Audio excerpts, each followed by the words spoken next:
on the MJF. I didn't. I thought Brian Pillman died in '97. I didn't know Brian Pillman's back. I didn't know that. I loved MJF until that. It's like, dude, come on, man. Like, you're not Brian Pillman. That's it. That's all I gotta say about it. Ready.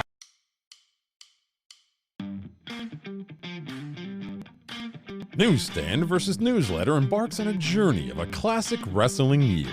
Were the PWI readers accurate with their assessment of talent? Were the Wrestling Observer newsletter subscribers more right than wrong? Join longtime friends Scotty and Andrew as they talk about Newsstand versus Newsletter.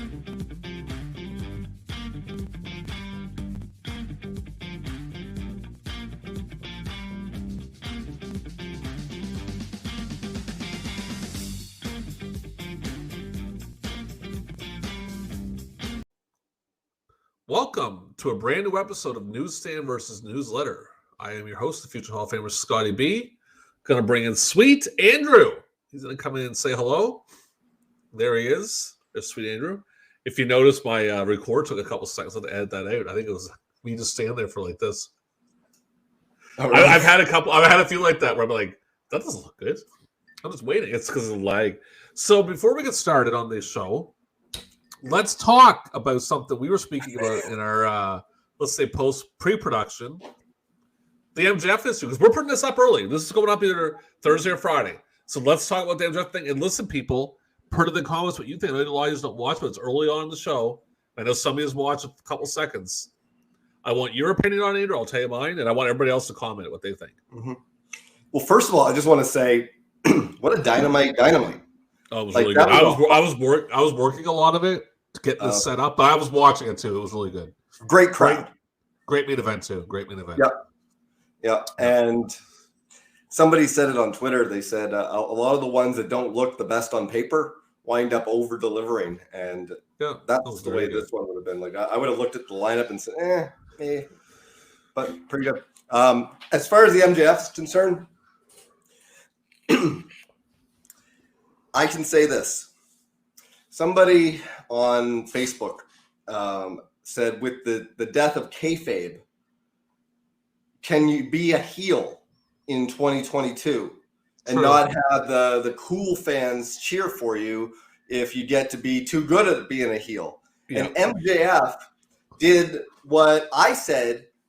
I said that, honestly, fans nowadays are very tribalistic. You're not going to have those Raw after Mania crowds anymore that hijack the show, because now you've got WWE diehards and you've got AEW diehards. And if you're going to get that fan base to boo you, you have to represent the other one.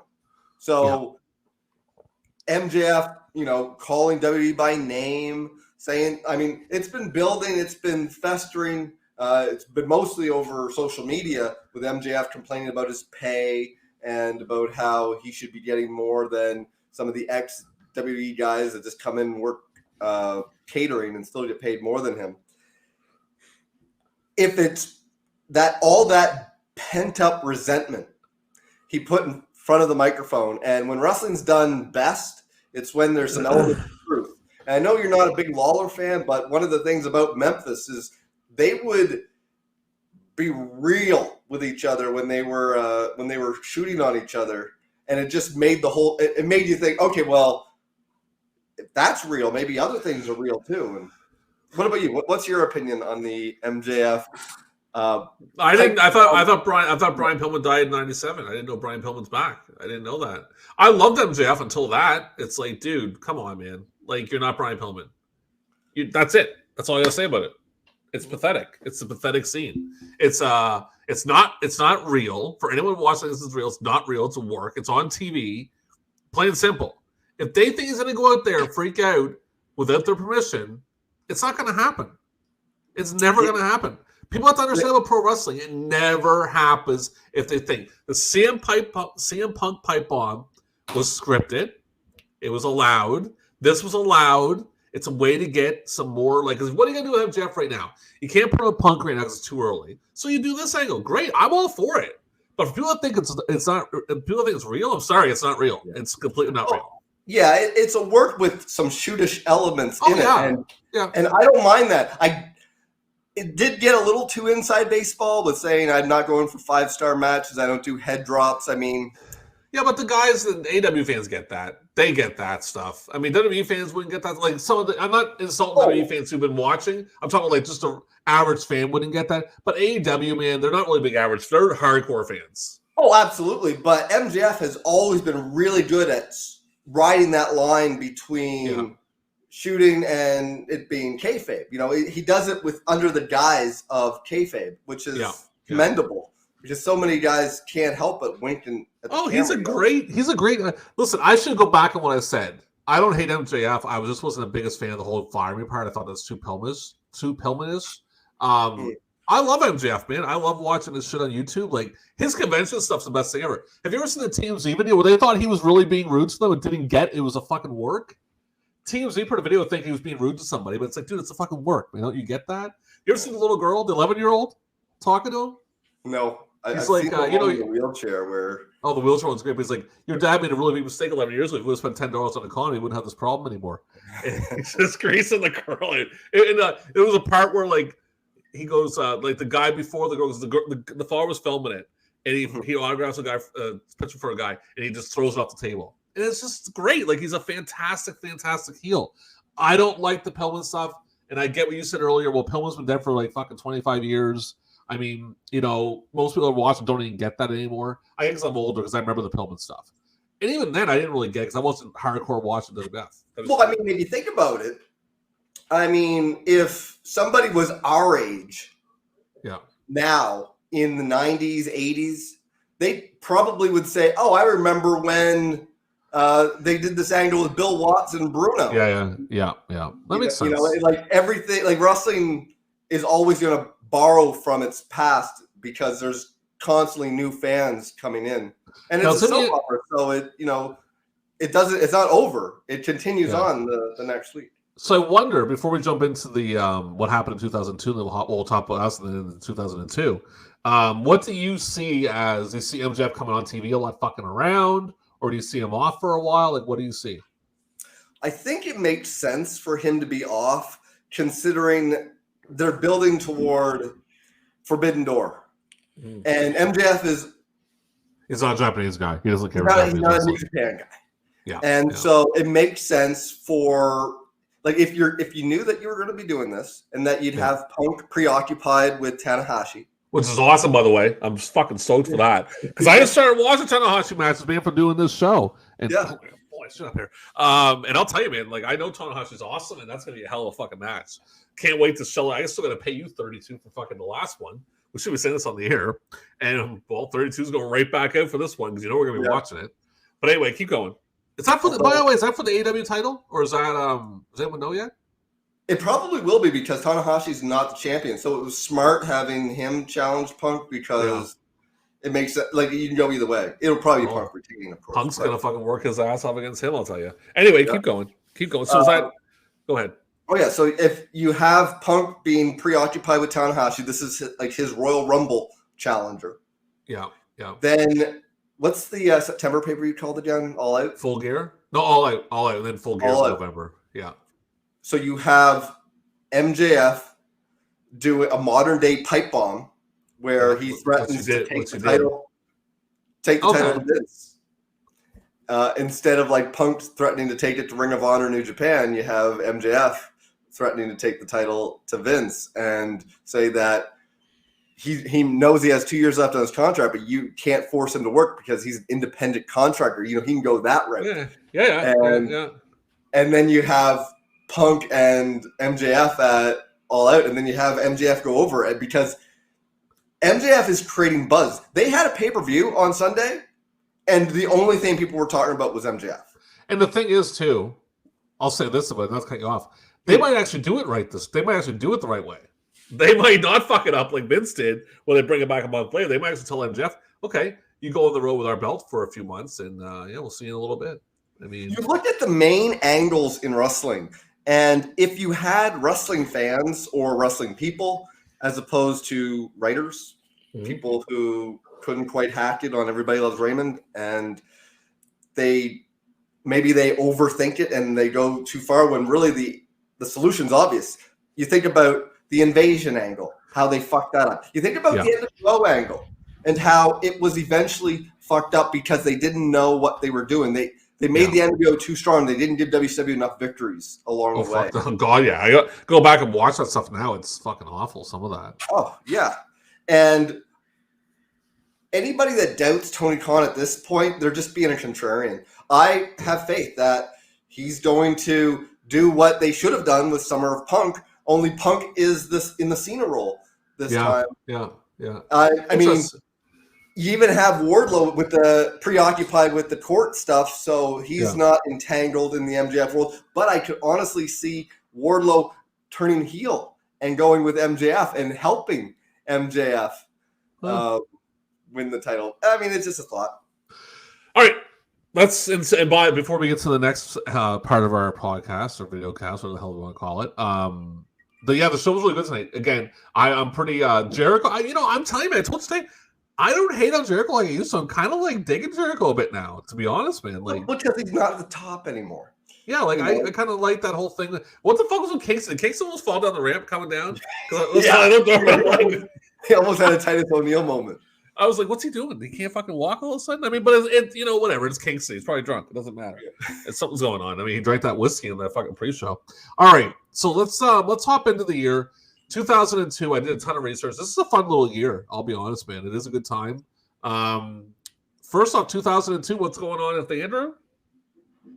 I have some fun stories with me in 2002. Well, I was roommates with this guy over here. Kind of part-time. We'll get into my part of it in a second. Occasional roommate. 02 started. I believe I was still living with Abby. Yeah, and then moved to Horsfield Street, and I found this apartment because I was sick of my current living situation. And it was a mess. It was a rowdy little place you lived in Pitt. Keep going. Let me tell you this, people. I mean, we're in 2022 right now, and it doesn't matter where you live in the world. Well, it doesn't matter where you live in the developed world. When I tell you what we paid for rent, we paid $625 total. Yeah, it was a nice place. And you used to always worry. You were always worried about how my rent. Remember? You used to be like, oh, he's not gonna have the rent. He's not gonna have the rent. I always had the rent every month on time. Yeah, it was very tricky because I was like, man, Scott's broke. How's he gonna like? And our other roommate Dale was also share my concern. We were all broke. I think you're the only one that had a job. I think the rest of us didn't. Yeah, I didn't work. I had money. I don't know how I had it, but keep going. Yeah. And 02, I quit my job as a supervisor because I didn't get my raise. I asked for a raise, didn't get it. Yeah. And so then I thought I'll look around for something else. And when you have a job and you're looking for work, it's fine when you quit. Places will take you, and you can like cherry pick. You can be like, well, maybe I don't want this. Maybe I like the comfort of being in a place that is familiar. I know my coworkers instead of going someplace strange. But there was more money, and so I had just gotten my own place, so I felt that I needed a better paying job. And what would happen? You got one in the fall. Yeah, because we left in October. I don't mean to. Oh, are you still there? Just hold on a second here. I just hit a little button there by mistake. Keep going, because I want you not to veer off topic. And we are veering off, but who cares? It's just no one watches this anyway. No one. I want you to tell the story about when we got evicted. Oh yeah. So we get evicted. It was a weird eviction. We didn't do anything wrong. No. What happened was when the landlord collected the rent, because this was in 02, ladies and gentlemen. There's no e-transfer back then. There's no e-transfers. Yeah. It was come to the door. Arrange for a time when we could be here. And when I gave them the rent, they gave me a note, and it said that their church was sponsoring a Turkish immigrant family, and out of all their tenants, we were the only ones that weren't a family. We were 3 bachelors living there. And people upstairs were really fucked up. Remember, they just beat their kids. Remember, they used to fight all the time upstairs. People upstairs. It was very loud. It was a very passionate family. But keep going. You weren't happy about that. You weren't happy with that eviction.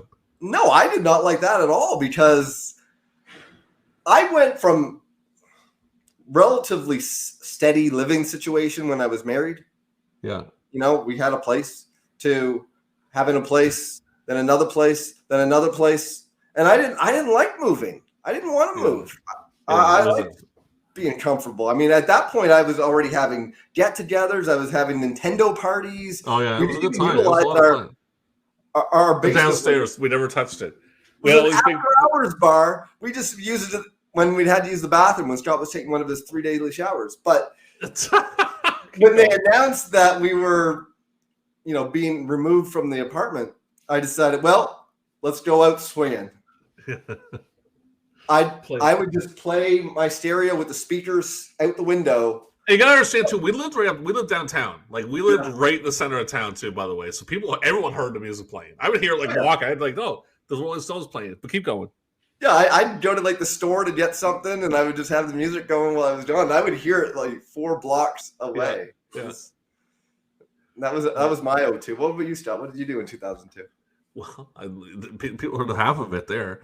But I split between. Now I live in New Brunswick, Canada. If anyone knows where that's at, look it up on a map. And all I'll tell you is look up on a map, born in Prince Edward Island to St. John, New Brunswick. And just look at the time frame. And I would hitchhike back and forth very frequently, usually weekly. I would hitchhike back and forth. I had the apartment with you guys, and that same year I had WrestleMania 18 tickets. Me and Chris H. Not gonna say his last name. And he bailed on me at the last minute and said, I can't go. He had student loans to pay. I'm like, oh, what the fuck? And never got to go to Mania. But yeah, I lived in Prince Edward Island with my girlfriend at the time. I was like back and forth. It was funny when I'd be back in St. John, Andrew would have the internet going, and I feel bad if my ex-girlfriend watches this. We're friends now, but I would try to avoid her, so I'd have Andrew go on the dial-up internet to hog the phone because we didn't have no cell phones back then. And then I finally moved home fully, I think it would have been in July of 2002. And lived there full time, and we lived there till September. Yeah, I think September was our last month there. Yeah, and then I was working full time. I didn't get a full time job. Knock on wood, right on. And then I had a little bachelor apartment that I had for like a week and a half. I wasn't a fan, and my roommate, who's still a friend of mine to this day, we'll call him JM. I was working, and I walked by his apartment. I only met the guy one time, and he was just outside his house smoking. I said, "Oh, what's going on?" I was like, "Nothing." We started chatting. I was like, "I'm looking for a roommate." I'll move in. He's like, oh, cool one. I'll move in today. And I remember I just packed a bag and moved into his house. I lived there for, 2 years, and that was that. So, yeah, that's about it. I felt bad. I was in a relationship with Prince Edward Island. Like, sweet girl, really nice girl. I wasn't feeling it, and I waited a long time to get out of that relationship. But she's married now, so she's fine. Was it 02 when you hitchhiked and came back the same day, or was that? Yeah, that was 02. Hitchhiked, I'll tell the story quickly. We'll jump into 2002 in wrestling. Yeah. I hitchhiked. I got up in the morning, called down to St. John, New Brunswick, Canada, and can you see? I'm like, what are you doing? He's like, oh, nothing, we're having a party. I said, cool, I'll be down. So I hitchhiked all the way into town, all the way to St. John. That's a fucking, like I said, just do the math here. Like, it's like a 4 or 5 hour drive. I'm going between 2 provinces. Hitchhike, get there, nothing's going on. I called around a little bit. Everyone's almost doing anything. I'll just hitchhike back, got right out there. And I remember I came home, I got home at 9 o'clock at night. And God bless, like, my girlfriend was she could have been doing some dirty things for all I knew. Remember, I came in the house, she was sitting there watching TV. She's like, the fuck, man? What are you doing? I'm like, nothing's going on. She's like, do you understand what you just did? You hitchhiked from Prince Edward Island to St. John and hitchhiked back because nothing was happening. I'm like, I just didn't want us to hang out there. She's like, now, would 72-year-old Scott do the same thing? No, it's funny you say that because my car is out at a shop right now getting a tire put on. It's done. And I had to pick that fucker up. And I don't have a car to go pick it up. I'm thinking legit sticking that thumb out. Well, I mean, I got to pick it up. I got to bring it home. I mean, I don't have a way because everyone works, right? The problem is plus level 6. Okay, that's enough of that. That's 2002. Let's hop in. So we're going to do something a little bit different. We're going to kind of quickly go through the happenings in 2002. And I'm going to give a little shout out to What Culture for this one because I stole it from their timeline. What Culture is pretty awesome. Actually, I'm a big fan of them guys. They're pretty cool. They change their name constantly, but they're really cool. So 2002, we're just going to jump right in January. The boy, your man, Triple H returns and wins the Rumble, eliminating Kurt Angle. NWO comes back. Remember that? Vince brings him back. They had that really awesome tribute video with Kid Rock song. Remember that? Lonely Road to Faith? That was really awesome. FMW falls that year. Ring of Honor. They have their first card. I'm going to read off that card to you. I got to go find it. It's in my list. Where are we at? Here it is. So the first card, Era of Honor, begins. Jay Briscoe versus Red to start. The Hit Squad versus Christopher Street Connection. I think it is. Oh, give me a second here. Get that out of there. Why can I not? Okay, yeah. No, so Jay Briscoe's in the second match. He loses to Amazing Red. Xavier defeated Scoot Andrews. The Boogie Knights, Mike Tobin and Danny Drake defeated the Natural Born Sinners, Homicide, and who's the other guy? Boogaloo? Does that ring a bell? No, I don't care. I've had that tape, but I don't remember Homicide's partner. That was my first exposure to Homicide, though. Quiet Storm defeated Amazing Red, Brian XL, Chris Devine, Jose Maximo, Joel Maximo, in an ultimate aerial elimination match with Mike Riprack as a special guest referee. Prince Nana defeated Towel Boy, Spanky, and I cannot pronounce this guy's name. IKI. Icarus? Yeah, I think so. Defeated Michael Shane and Oz. Super Crazy defeated Eddie Guerrero to win the IWA Intercontinental Championship. In the main event, Low-Key defeated Christopher Daniels and Brian Danielson. So I remember seeing that. You remember you gave me that to me. It was a really good show. Yeah. So that's that. Let's keep going here. Bret Hart turned down. This is interesting. Turns down a spot to be a special referee in the Jericho Triple H match at Mania, and it was talked about. It was they actually were really heavy in negotiations. You ever hear about that? Here's the thing with me in wrestling in 2002. We were pretty heavy into it. I don't think I watched a single show live. Maybe SummerSlam? No. With 02, I was mostly watching tapes, watching older footage. Yeah. I don't think I watched a pay-per-view in 02 or 03. It wasn't until Rumble 04 that I watched. Keep going, sorry. Oh, I was just saying, it was the first one I had seen since Mania 17. Donovan Morgan wins the Super 8 tournament. Dan Severn wins the NWA title. WrestleMania 8's in Toronto. Like I said, I almost went to that show, but Chris bailed on me. Brock Lesnar debuts the night after Raw. I remember that. Beat the shit out of everybody. Austin walks out the same day. He walked out due to the that was the Guerrero thing, I think, wasn't? No, Guerrero wasn't there. I don't know what he walked out for. The brand split happens. Eddie Guerrero and Austin return on Raw April 1st. April 19th, the Scorpion King comes out. May 3rd, Randy Savage appears as Spider-Man. May 7th, Batista debuts. May 10th, the Jarrett's announced TNA. May 25th, Confidential debuts. Ugh. Actually, no, I shouldn't say that. I used to watch it. What was your opinion of Confidential? I don't think I've seen an episode. It was okay. You know what the first one was? Was it Sean admitting that he had something to do with? Yeah, the screw job, yeah. Speaking of Sean, June 3rd, he comes back after 2 years, joins NWO. June 10th, Austin walks out again. Now, this is the story. I don't know if he was going to do a job to Brock, but it was a King of the Ring qualifier. I'm pretty sure they got a job to Brock. That's why he walked out. June 19th. Go ahead. You know, I see where Austin's coming from. That's a pay-per-view quality match. Oh, I know. That's what they said. That's the thing. Like, he argued the fact that why are we doing it on Raw when it should be on pay-per-view. Like, he probably didn't have a problem putting over Brock, but to just do it in a throwaway match, why? It was so stupid. Yeah, it didn't make it. They were really hot shotting a lot of stuff back then. June 19th, the first NWA TNA pay-per-views. Weekly pay-per-views. What the fuck? That was the dumbest idea, man. Weekly pay-per-views to a brand new company? Yeah. I'd like to see the buy rates for some of those. I'll get into that later because they sued someone over that one because the guy that was doing their finances wasn't telling them the truth. June 20th, WWF rehires, I forgot to say, okay, so they rehire Vince Russo in May. Why the fuck is that coming up? You know what? Don't use computers, man, because they're bags of shit. Like absolute bags of shit. I wanted to get into the biggest story of the year. WWF changes their name to WWE. Oh yeah. With the Get the FO campaign, and they act like, oh yeah, it's not a big deal. Okay, you know they appealed it twice. They appealed that twice. That was all part of their plan. It was branding, Scott. Yeah, it was. Yeah. That's why they appealed it twice. They appealed it twice. Yeah. Okay. And WWF rehires Vince Russo. He leaves 2 weeks later. The final King of the Ring pay-per-view ever is on. That Brock wins the tournament. Bret Hart suffers a stroke on June 24th. Edge and Hulk Hogan win the world titles, tag team titles from Billy and Chuck. July 8th, Kevin Nash shares his quad after coming back from a torn bicep. Remember that? Yeah. Dude, he went to the ring like 3 steps towards quad. The same night, and this is, in my opinion, the worst match ever on Raw. Is that the Jackie Gata? Oh, fuck, man. That was brutal. Do you remember the just no Bulldog, like totally misses Trish by about a mile? And I remember watching it. That's the worst fucking match not I've ever seen, but definitely on Raw. Oh, They sent her down to a high value wrestling pretty quick. July 9th, TNA makes a big mistake. Guess what it is? They hire Russo? They do.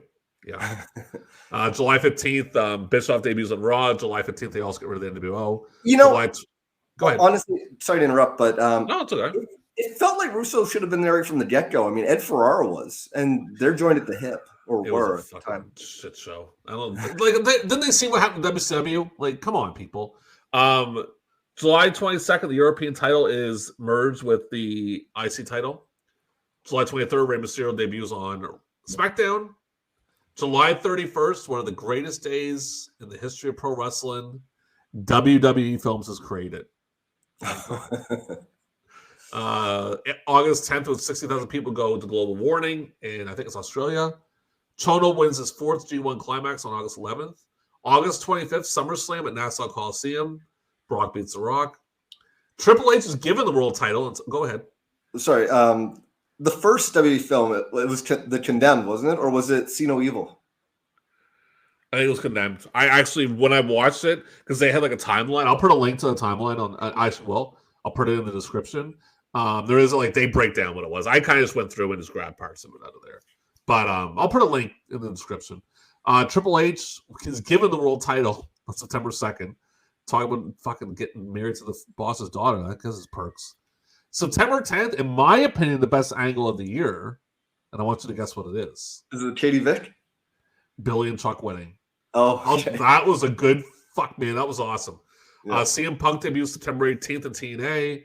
This is an interesting one. Chris Rock appears in TNA while filming the movie Head of State at the fairgrounds. He comes in and says, I love TNA, and gets the fuck out of there ASAP. October 21st, I got 2 words for you, baby. Katie Vick. Yeah. That's all I'm going to say about that. October 22nd, Scott Steiner has WWE. October 29th, John Cena debuts his rap act at a Halloween party on SmackDown. October 31st, TNA sold a Panda. Within a year, they've already been sold. What does that tell you?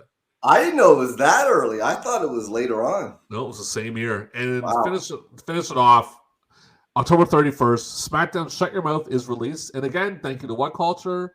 And I will definitely put that in the description. It's a really awesome thing to watch. It's an hour long, but still really fun because they have some cool videos. They're awesome. So we're 27 minutes in. We have nobody watching, I'm guaranteeing. But let's hop into the awards. They're all like, what the fuck is going on? Maybe we got some people to stick around. Okay. We're going to start with Rookie of the Year. Did you want to go first or want me to go first? How do you want to do this? I want you to guess. Okay, let me go look at my Rookies of the Year. That's the only way I'm going to figure it out. Let me go with Maven. Yep. Oh, and by the way, are you doing the picking stuff? You got to do that. You want me to? Tallies. Yeah, do the tallies. I got some of the shit loaded up. So we got Maven won that. So Maven wins it with 37%. First runner-up is Christopher Nowinski with 33%. Second runner-up is Nydia with 14%. Third runner-up is Taylor Matheny with 4%.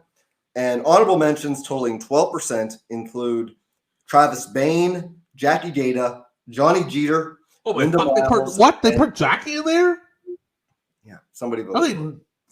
She probably did. No one in the right mind would fucking vote for after that match, but keep going. And Matt Morden. And that's for you, I'm going to guess Tanahashi. Bob Sapp. Oh. But Bob Sapp was fucking huge in 2002. So, yeah, I can see that by a mile. He was... Yoshihide is second. Crystal Lindsay is third. Maven is fourth. Kotaro Suzuki is fifth. Nathan Jones, who the fuck voted for him? Nydia is seventh. Johnny Jeter. And Robbie Lawler, which is not a fucking wrestler, it's a fighter. But anyway, I'll go with Observer on that one. I didn't really hate Maven that much, but you can't take that away from Bob Sapp. I mean, Bob Sapp was an absolute freak. So, I mean, you know. I'm gonna agree. Let's jump into, because we'll kind of burn through. It's not too much, but we still got a big halftime show coming up. We got a lot of stuff we're doing. So the next award is most improved. For you, I'm gonna say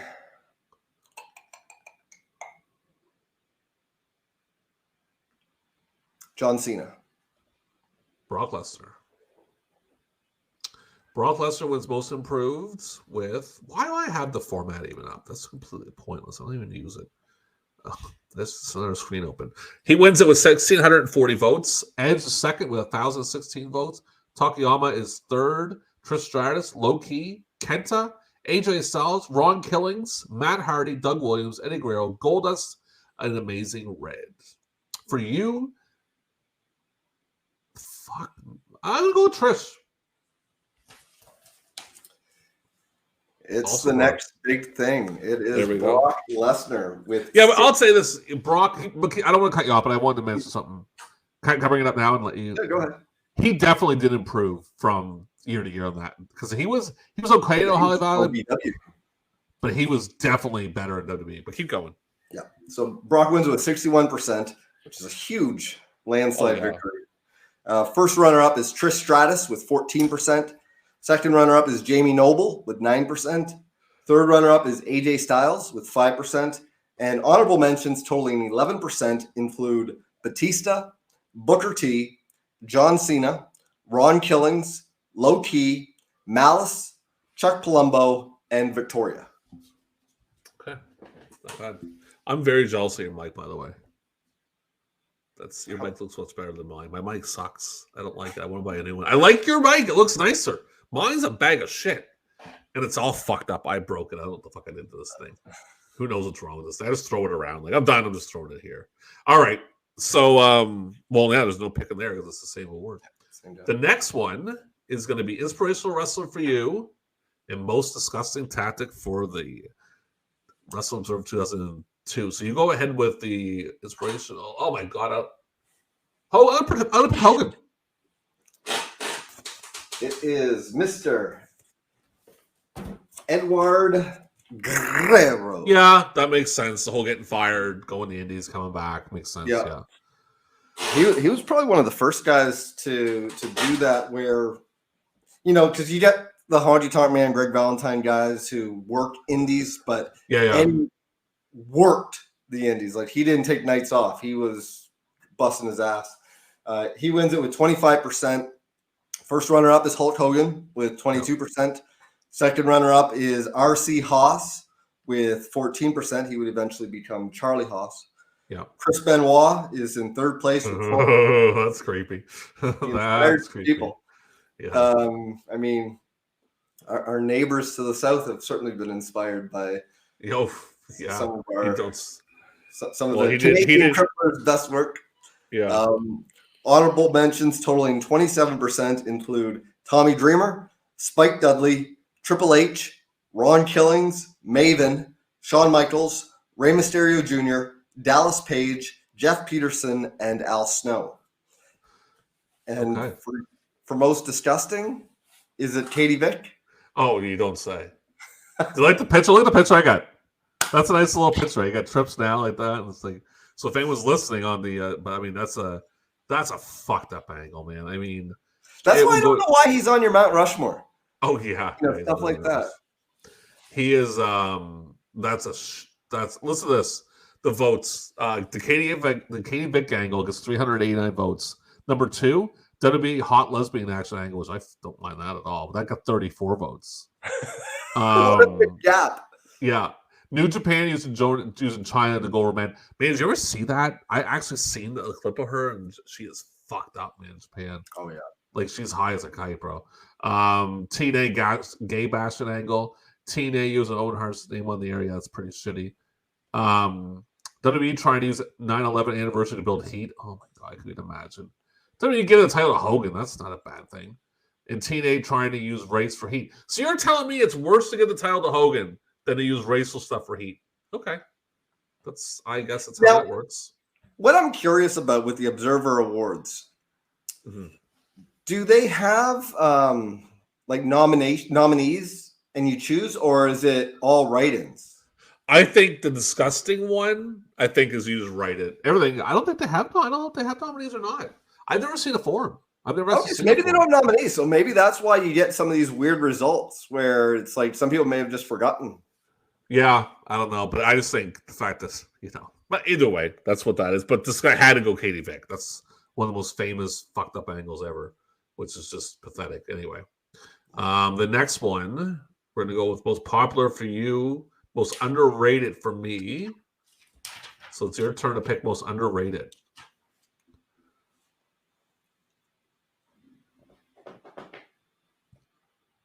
Oh, 02. Is it AJ Styles? Booker T. That's what that comes. That comes from that Mania 18 fucking fiasco he was involved in. No, that was Mania 19. Oh, that's right. Yeah, so it was the year before. Oh, my bad. Yeah. Booker T was at 747 votes. Jerry Lynn's second with 492 votes. Christopher Daniels is third. Tajiri is fourth. Chris Jericho, Lance Storm, Akira, Raven, Doug Williams, and Matt Hardy. Yeah, Matt was pretty underrated at that point. Most popular for you, I'm going to pick Rob Van Dam. Yeah. Did I get it right? Yep, Rob Van Dam. Because I was going to pick the Rock. I remember the Rock in 02 wasn't really that popular anymore, man. He was starting to they were getting a little not liking him much anymore. Oh, no, I would say he stayed pretty over until he left that first time. And then when he came back, he would get like nostalgia pops. Well, he came back as a heel after he left the SummerSlam. He came back in 03 as a heel. No, I mean like when he left the company like completely and then would make his Rumble appearances and then. Oh, I know that. But anyway, keep going. Yeah, so Van Dam wins it. Yeah, okay. Van Dam wins it with 36%. First runner-up is Hulk Hogan with 31%. Second runner-up is Booker T with 13%. Third runner-up is The Rock with 9%. And honorable mentions totaling 11% include the future Hall of Famer Scotty B, Edge, Jeff Hardy, The Hurricane, Kane, Jerry Lynn, Rey Mysterio Jr., Keiji Muto, Rikishi, Trish Stratus, The Undertaker, and Tori Wilson. Jeff Hardy should not be in that fucking list. Or Jeff Jarrett, sorry. It was Jeff Jarrett or Jeff Hardy. Neither. Oh, Jeff Hardy. Okay, never mind. Why did I think it was Jarrett? I'm thinking Jarrett should not be on a list like that. Jeff Hardy. All right. That was most underrated and most popular. The next one for you, Andrew, is going to be Woman of the Year. I'm going to go with Trish Stratus on that one. I'm definitely going with Trish. I like how I mixed it all around. You had to make a change. Go ahead. It is indeed Trish Stratus. She wins. Sexy ass lady back then, I'll tell you.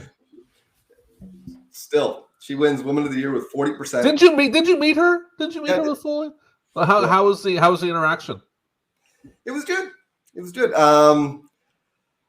It's funny because you wouldn't be able to tell from the photo because they just look miserable.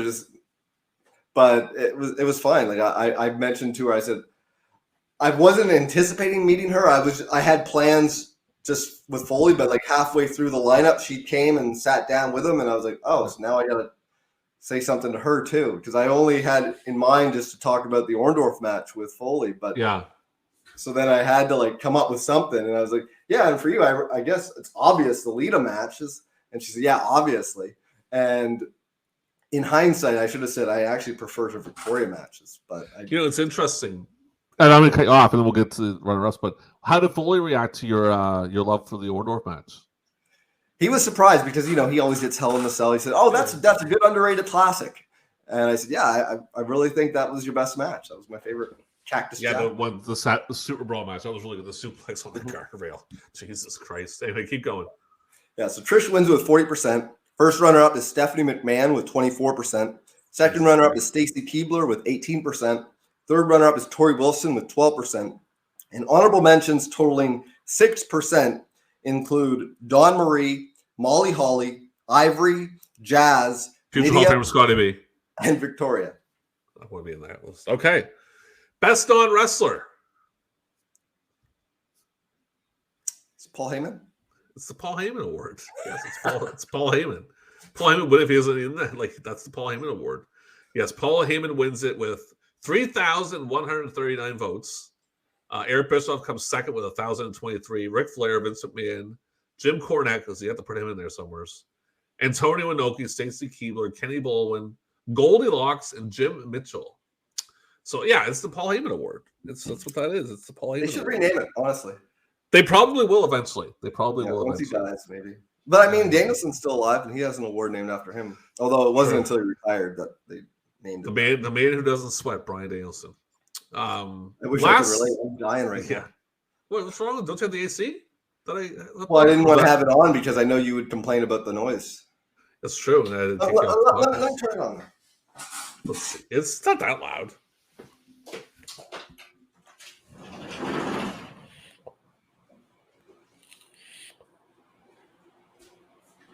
No, it's fine.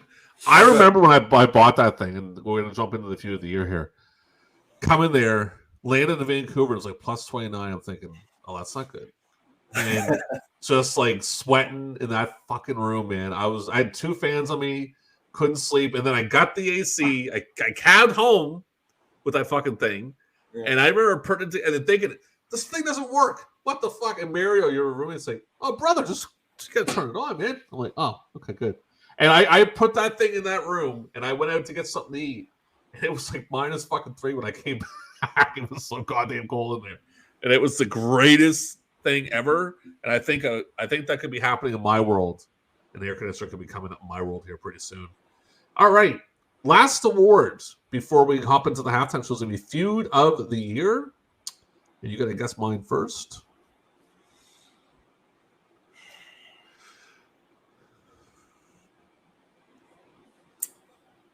Is it Brock versus Rock? Ken Shamrock versus Tito Ortiz, because you won't let me. I had to pick the pro. I had to pick the fucking, even though it's UFC, it has to be picked. The first pro wrestling angle, that's feud of the year. Kurt Angle and Edge. Mirko Crow Cop against pro wrestlers. Angle and Benoit against Guerrero's Mysterio and Edge. That was a good feud. I remember that one. New Japan Juniors against Noah Juniors. Chris Benoit against Kurt Angle. AJ Styles against Jerry Lynn. The Rock against Brock Lesnar. Hogan against The Rock. And Triple H against Shawn Michaels. I'm going to pick Triple H Shawn Michaels your feud of the year. Nope. It is Stephanie McMahon versus Eric Bischoff, the general manager of SmackDown versus the general manager of Raw. That wins it with 27%. First runner-up is Kurt Angle versus Edge with 19%. Second runner-up is Triple H versus Stephanie McMahon with 12%. Third runner-up, no wonder I was watching All Japan tapes and ECW tapes and old NWA tapes. Well, SmackDown wasn't that bad. SmackDown was good then. Yeah, but Raw was the shits, man. Oh, it was horrible. Molly Holly versus Trish Stratus with 8%, and honorable mentions totaling 34% include All Japan versus New Japan, Kurt Angle versus Triple H, Steve Austin versus Scott Hall, The Big Show versus Brock Lesnar, Edge versus William Regal, Eddie Guerrero versus Rob Van Dam, Triple H versus Shawn Michaels, Hulk Hogan versus The Rock, Stacy Keibler versus Tori Wilson, Brock Lesnar versus The Undertaker, and Jerry Lynn versus AJ Styles. I had to pick one, don't I? Fuck, they both suck. But I don't care for MMA, so I had to go Stephanie and Bischoff. I had no choice. I'm going to agree. It's just, yeah. All right, it's halftime. So we're going to hop into the sports and TV and movies and video games, as you requested. I have done video games, yes. So let's jump right into the NFL. The NFL draft happened on April 20th and 21st in Madison Square Garden, the theater. First overall pick, Houston Texans quarterback David Carr. The expansion draft also happened February 18th, 2002 for the Houston Texans. Tony Basil, from the Jacksonville Jaguars, got drafted by the Texans. He was really good. We have 3 teams with best records and 1 team with the worst record. So who is the 3 teams with the best record? I'll give you the record. It's 12-4 for all 3. I'm going to guess New England, Baltimore, and Green Bay. Philadelphia, Green Bay, and Tampa. 12-4. Worst record. Was it Houston? Cincinnati Bengals. Pretty bad. Houston was an expansion team. I never even thought of that. In the Super Bowl, Tampa beat Oakland 48-21. That's the year that fucking Oakland traded Gruden to Tampa. And he knew everything about that team, and they just destroyed them in the Super Bowl. And also in that game, the night before, one of the Oakland players went missing. You ever hear that story? No. And he went to fucking Mexico or something, went nuts, and they couldn't find him. It was a big shit show. Big shit show. MVP that year, Rich Gannon. Fuck, I was really mad about that because you know where he came from. Was it the Kansas City Chiefs? He came from KC. They let him go, and he went to Oakland and became this kick-ass quarterback. Cannon. He was really good. Coach of the year, my boy Andy Reid, but he was in Philadelphia at the time. Offensive player of the year, Parise Holmes for the Kansas City Chiefs. Defensive player of the year, Derek Brooks for Tampa. Offensive rookie, Clinton Portis, who is now in jail for Denver. Clinton Portis is in jail for fraud during COVID. Fucking guy. Defensive rookie of the year, Julius Peppers for Carolina. Comeback player of the year, Tommy Maddox, who was, you know where he was at for a while. CFL? XFL. Oh, XFL. He played for Pittsburgh. Walter Payton Man of the Year, Troy Vincent for Philadelphia. And Super Bowl MVP, Dexter Jackson, safety for Tampa. I'm surprised that's what that was. All right, so we have baseball. Best record and worst record. I'll give you a thing. Best record, 2 teams have it. The worst record, 3 teams have the exact same worst record. And that's rare, really rare in baseball. Yeah, there's so many games. 2 teams with the best records. I'm going to say Yankees in Florida. You got the Yankees right. Oakland A's were second. 103 wins, 58 losses. The 3 teams with the worst record. I'm going to guess the Cubs, the Twins, and the Orioles. You're all wrong. Tampa Bay, Tigers, and Brewers all were 55 and 06. The Brewers were 56 and 06, but that has to be a misprint. There's no way they're 56 since they didn't play that many games. The Anaheim Angels defeated the San Francisco Giants 4 games. Well, maybe they lost the wild card. Yeah. Anaheim defeated San Fran for the World Series in 4 games to 3. Most valuable player, the boy with the big head, Barry Bonds for San Francisco. For Oakland, Miguel Tejada. Cy Young, Randy Johnson for Arizona. Barry Zito for Oakland. Manager of the year, Tony Russo for your St. Louis Cardinals. Mike, I cannot pronounce his last name, for Anaheim. Rookie of the year, Jason Jennings for Colorado. Eric Hensky for Toronto. Relief pitcher of the year. John Smoltz was relieving in 03, 02. Oh, interesting. Billy Koch for Oakland. And because go ahead. He started as a reliever. Yeah, and he ended his career as one too. That's interesting. And the All-Star game ended in a 7-7 tie due to running out of pitchers in the 11th inning. The next year, they would start doing it where the winner gets home field advantage in the World Series. Now, wait a second. There were no fielders that could have pitched? It was you don't remember when that happened? That was pretty controversial. They really hated Bud Selig. It was in Milwaukee, and Bud Selig actually was like in the stands, just grabbed the mic and said, "Yeah, game's over, it's tied," and that people were pissed. And that stupid rule the next year where home field advantage goes to the winner, like the AL one, they got the best record. That was bullshit. That's what made the baseball All-Star game the only one worth watching. Yeah, it was stupid. NBA, Quan Brown becomes the first high school player we drafted first overall when the Washington Wizards drafted him first overall in 2001 draft. I do not remember that guy, so he's nobody, I guess. Yeah. The Grizzlies relocated from your hometown, Vancouver, British Columbia. Michael Jordan decides that this is the year, because we're doing 2001, 2002. He wants to come back. He was going to announce it on September 11th before the attacks happened, and the attacks happened, he had to delay it. The All-Star game is in First Union Center in Philadelphia. Kobe Bryant wins it, gets MVP. It gets booed by the Philadelphia fans. You don't fucking say. Best record and worst records. Records for worst. They got 2 teams. I'm going to say Lakers were the best. And worst record,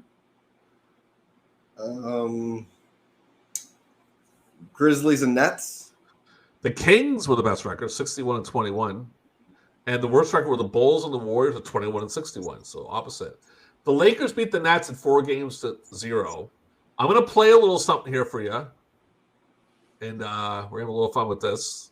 So just give me a quick second here while my fucking computer decides it wants to work. If this is not 2002, but it makes a lot of sense. So we're going to throw a little video on here. Live in Sacramento, Sacramento, there I go. leaving Sacramento. Wow, this is great. Sacramento, there I go.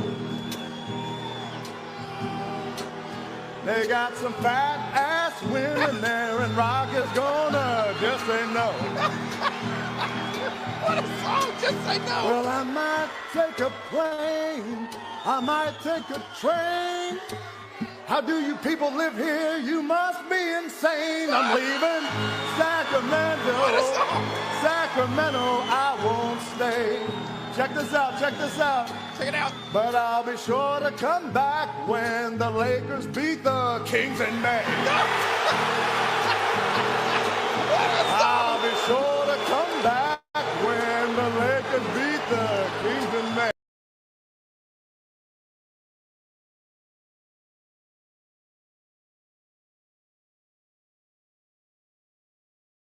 Second. I was muted the whole goddamn time. I was going to say something here. So the Lakers do beat the Kings in May, 4-3 in that series. And how good's the Rock band? Like, he knew like where to hit. Like, that's like MJF style. Like, to have the whole crowd boo him like that. But I fucking love that. And if anyone's ever had, I'll put a link to that too. But if anyone's ever had a shot, listen to that. And also listen to his Toronto promo when he greases at Toronto with the Maple Leafs, and they just lose their fucking minds, man. Because you know how them boys work. Rock reminds me a bit of, well, I was going to say Luger, but I don't think so. In that, I feel that he's better as a heel, but he has better matches as a babyface. Better selling as a babyface, that's why. Yeah, yeah. But that fucking song's great. I found it. And the worst thing is I actually edited it properly, and I went to the wrong folder and grabbed the whole thing. But I don't think people care. No one's watching anyway. Most valuable player, Tim Duncan. Rookie of the year, Paul Gasol. Defensive player of the year, Ben Wallace. Sixth player, fuck that. Most improved, Jermaine O'Neal. And whatever is the rest of that. Last one. NHL, best record. Was it Detroit? Detroit 51-17-10 with 116 points. Worst record. Is it my Habs? Atlanta 1947-11. They had 54 points. The All-Star game took place on February 2nd in the Staples Center in Los Angeles, California. Final score was World 8, North America 5. This was the last All-Star game to have a North American versus World format. It was also last All-Star game that was held the same year as the Winter Olympics until 2018. And honestly, it's a stupid idea for an All-Star game. They were just trying to capitalize on the success of the World Cup that they had in '96 and Canada Cup before that. Detroit beats Carolina 4 games to 1 in the finals. Let's see, Detroit's President's Trophy. Let's see what else we got. Art Ross goes Jerome McGinley. Call Trophy, Dan Heatley. That's not the guy. Danny Heatley, isn't the guy that killed the guy? Yep. The car accident? Yeah. Nicholas Lindstrom wins Conn Smythe. Frank Salke, Mike Pekka. Hart Trophy, Jose Theodore. Oh, yeah. Yeah, from your boys. Bob Francis wins Jack Adams Award. Best defensive, Nicholas Lindstrom. Ron Francis wins King Clancy. Let's see what else we got here. Rocket Richard. Oh, yeah. Rocket Richard Award goes to Joe McGinley. Plus minus award. Chris Chelios for Detroit. Fuck, he was still going then. He went for a long ass time, didn't he? Chelios? Yeah. He played right up until like 08, 09 or something like that. Craziness. He started in 81 or 82. It's funny because the hockey guy I wanted to give a plug to, he has some great YouTube videos, has good history. And I watched a video on a career retrospective on Larry Robinson. You know, is in the 70s in his heyday, he never went below like a plus 100, and he finished his entire career with plus 158. Like Jesus, that's wild. He's first overall, and Bobby Orr's second as far as career plus minus, which is crazy. So for movies, top 5 movies of 2002. My Fat Greek Wedding. I actually seen that movie. That's one of the rare movies I actually seen. I didn't mind it. Signs is number 4. Harry Potter at the Chamber of Secrets is 3. Star Wars Episode 2, Attack of the Clones is 2nd. And what is number 1 in 2002? Was it Spider-Man? It was Spider-Man. Yes, you are correct.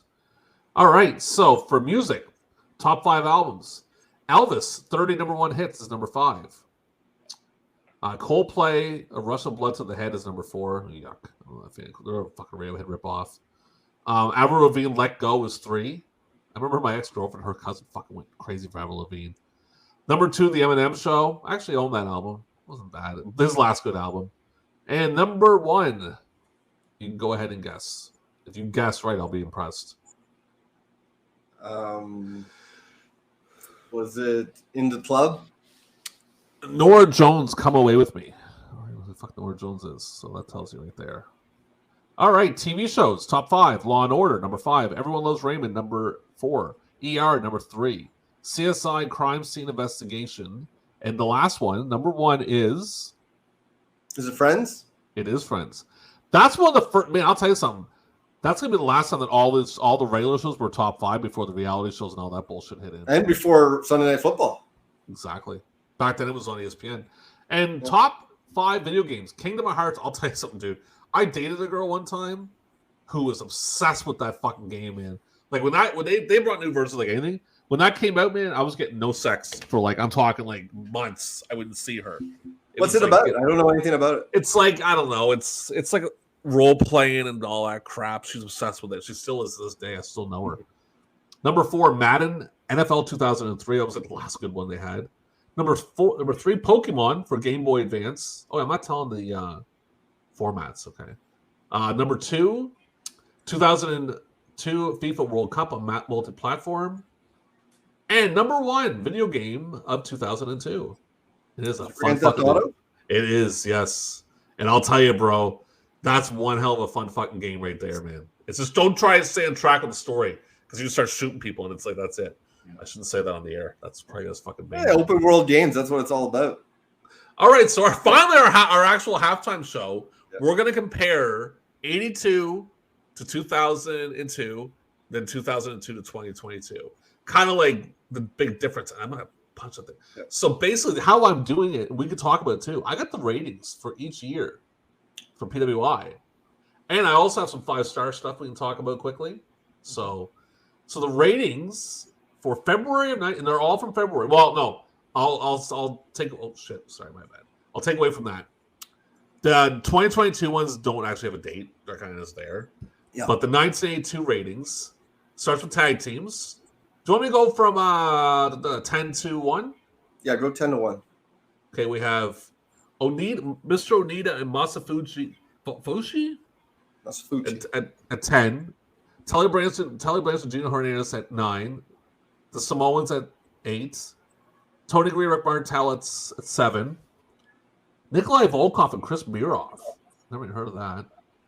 At 6. Jimmy Snuka and Terry Gordy at 5. The Bushwhackers, but Sheepers at the time, at 4. Greg Gagne and Jim Brunzell at 3. Mr. Fuji and Mr. Saito at 2. And who was number 1? Well, I was going to say Freebirds, but when you said Terry Gordy and Jimmy Snuka, I'm like, oh, who am I going to choose? Is it East-West Connection? Gene and Dolly Anderson. Oh, yeah. So we have that. Most popular wrestler. Number 10, Tito Santana. Number 9, Ricky Steamboat. Number 8, Mr. Wrestling 2. Number 7, Tony Atlas. Number 6, Wahoo McDaniel. Number 5, Tommy Rich. Number 4, Bobby Backlund. Number 3, Mel Masters. Number 2, Dusty Rhodes. And who's number 1? That was going to be my guess for number 1. 82. Is it Andre? Yeah, that's not that hard. Can't be. Yeah, Andre's pretty easy to pick. The most hated. We have Toru Kamada at 9 or 10. Paul Orndorff at 9. Killer Khan at 10. Bobby Jaggers. Can I pronounce his last name? Jaggers. Ken Patera at 6. The Maintenance of Morocco at 5. Harley Race at 4. Jimmy Snuka at 3. Roddy Piper at 2. And what is number 1? Woo! No, you were incorrect. It's not Flair. No, Greg Valentine. Oh, wow. Yeah. Top 10 World Wrestling Federation standings. Rick Martel is 10. King Kong Mosca is 9. Tony Atlas is 8. I mean, you already know what 1's going to be. So I'll maybe guess 3. Guess number 3 instead of 1. Pat Patterson 7. Pedro Morales is 6. Mel Masters is 5. Killer Khan is 4. Who's number 3? Because you know number 2 and 1 of the Intercontinental World title. Is it Greg Valentine? Maintenance of Morocco. Valentine's 2nd. And that's actually, you know what? That's That is weird. Who's February of 82? Who's the IC title? Is it Pedro? I don't know if it's Pedro or Morocco. It's one of them. But yeah, sorry. Valentine's 2, Backlund's 1. AWA, your favorite territory. Greg Gagne is 10, Gino Hernandez, Baron Von Raschke, Kempatera, Tito Santana, Sheik on Cassie, Crusher Blackwell, the Hulkster, Hulk Hogan, the Crusher, and Nick Bockwinkel. And last, NWA, and I'll let you guess 2. How's that sound for this one?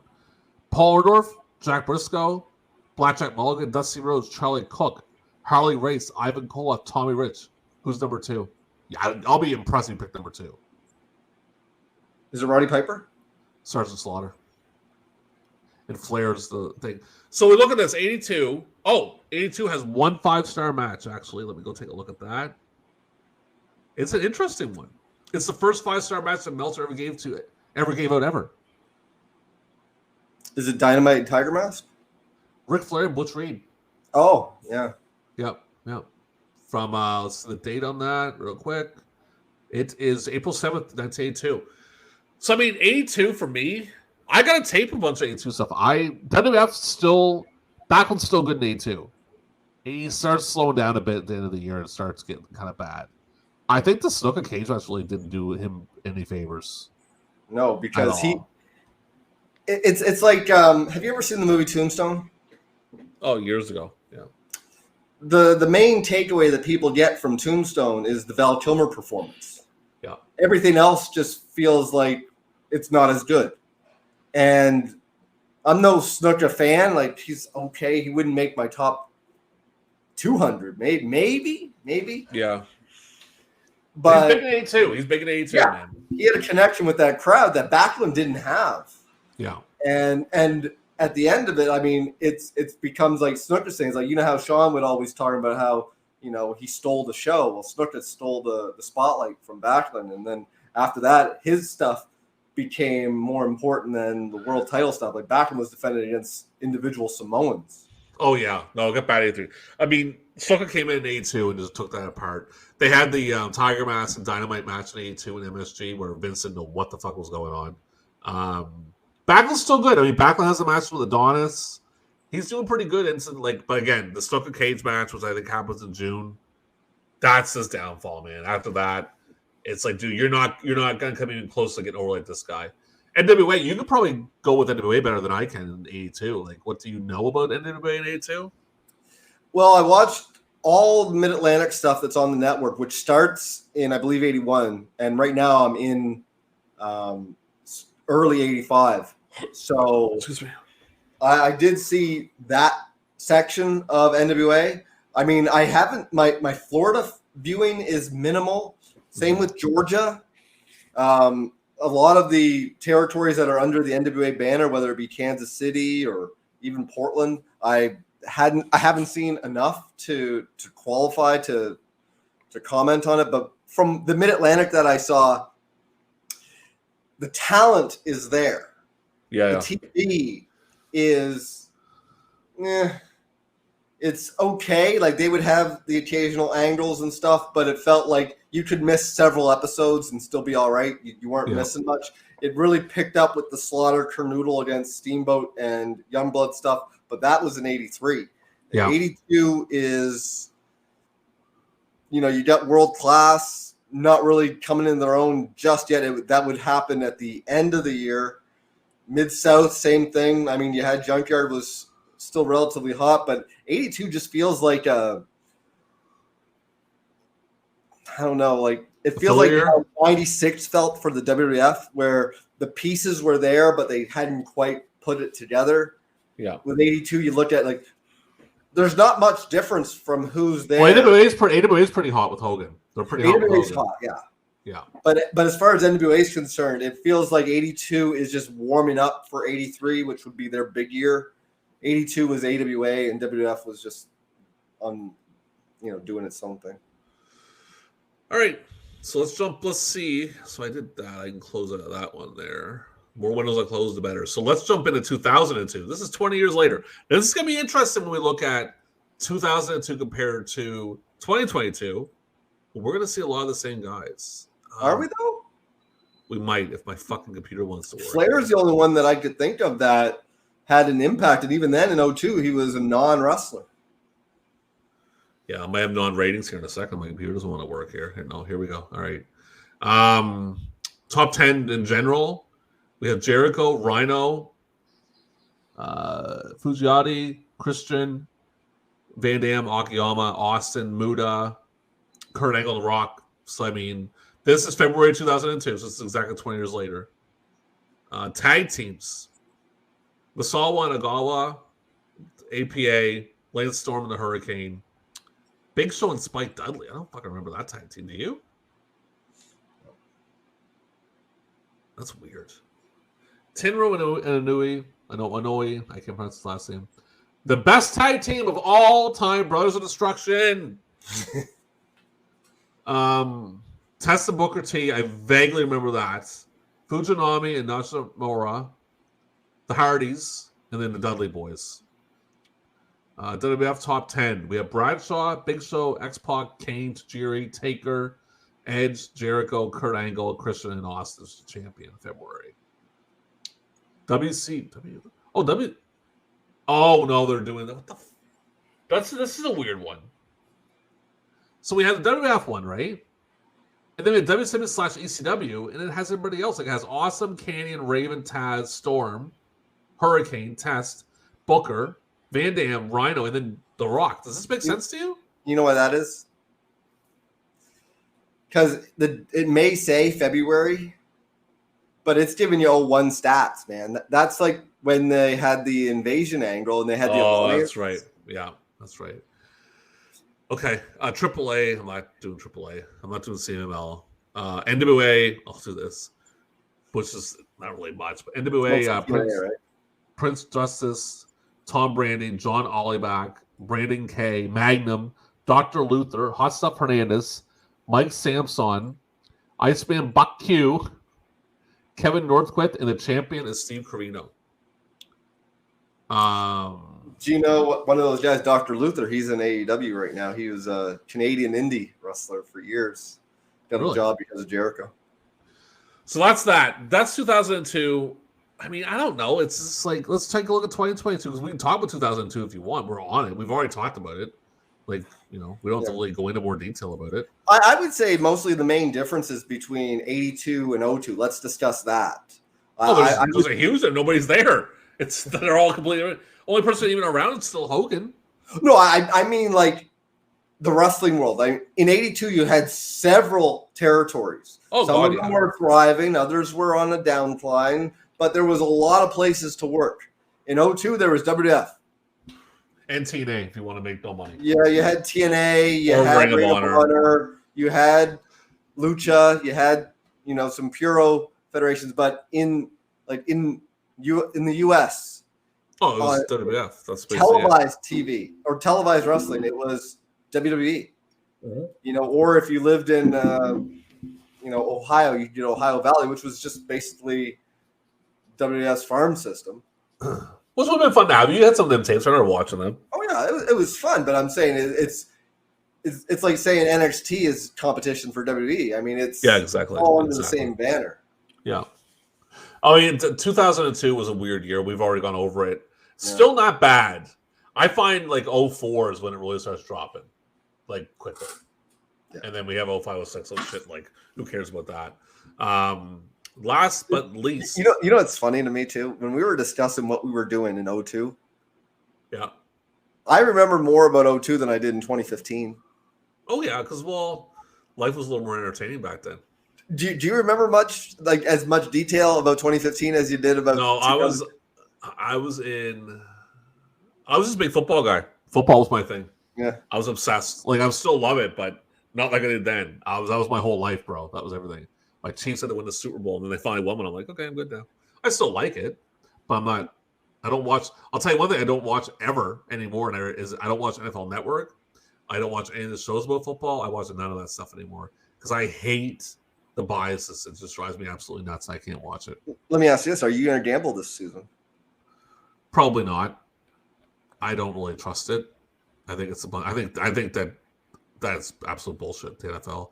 By the way, no 5-star match in 2002. Oh. We had nothing there. All right, so we're going to go to 2022. And this is what they have right now. Do they have a date on this? They don't. Oh, this is May 26th. This is like last week. Mm-hmm. For the heavyweight division, we have Ace Austin, Jonathan Grissom, Kinto Mahara, Alexander Hammerstone, Gosowski, AC Mack, Okada, Josh Alexander, Adam Page, and Roman Reigns. Are you telling me what the fuck? That's a weird heavyweight division standings. The women's standings: Sawa Katamari, I cannot pronounce her name. Asuka, Raquel Rodriguez, Mercedes, Martinez, Britt Baker, Ronda Rousey, Becky Lynch, and Bianca Belair. Okay. Tag teams: Damian Priest and Rhea Ripley, Rhea O'Reilly and Sky Smithson. Is that her name? How to pronounce it? I don't know. Okay. I got really good my Japanese down here, brother. Like this is. I can't help it because I don't know what you're looking at. Hazuki in Kamoga. LA. I don't even know who these people fucking are, man. Like who are What these promotion people? are they in? They're not telling me. It's just these are like random names. Okay. Angela Dawkins and Vincent Ford, Jay and Mark Briscoe, Asuka and Mio. I don't watch their meet, so I don't know. Diamante and Skywalker, Cash Wheeler and Dax Hardwood, and Jay and Jimmy Uso. That's just ridiculous. Okay, let's go to Raw because I'll tell you something now, man. I haven't watched Raw in so long. This is what they got for the top 10: Riddle MVP, Zeke, AJ Styles, Veer Manhan. Who the fuck is Veer Manhan? Oh, I heard about him. That's a big guy that just debuted. Finn Balor, Bobby Lashley, Omos, Cody Rhodes, Theory, and Roman Reigns. What a fucking shit show that goddamn thing is. All Elite: Eddie Kingston, Ricky Starks, John Moxley, Swerve Strickland, Wardlow, Bryan Danielson, Samoa Joe, Adam Cole, CM Punk, Scorpio Sky, and Adam Page. Well, CM Punk is number 1 now. Impact: Mike Bailey, Rich Swann, Chris Sabin, Kenny King, PCO, Trey Miguel, Moose, Eddie Edwards, Eric Young, Ace Austin, Josh Alexander. Let's see. And then adds just independent stuff: Mexico, Japan, Australia, Canada. That's it. So, I mean, right now we're only in June. So, what's the landscape look like for you right now for 2022? My sister's fixing to visit. She's going to visit at the end of the month for a couple of weeks. I'm not talking about that. I'm talking about the wrestling. I'm talking about wrestling. Oh, I'm talking about your life. I don't give a fuck about your life. I have been watching Weekly. And I had watched Weekly in the past, but Dynamite feels like Nitro, only not at 4:00 in the afternoon after work, or after school.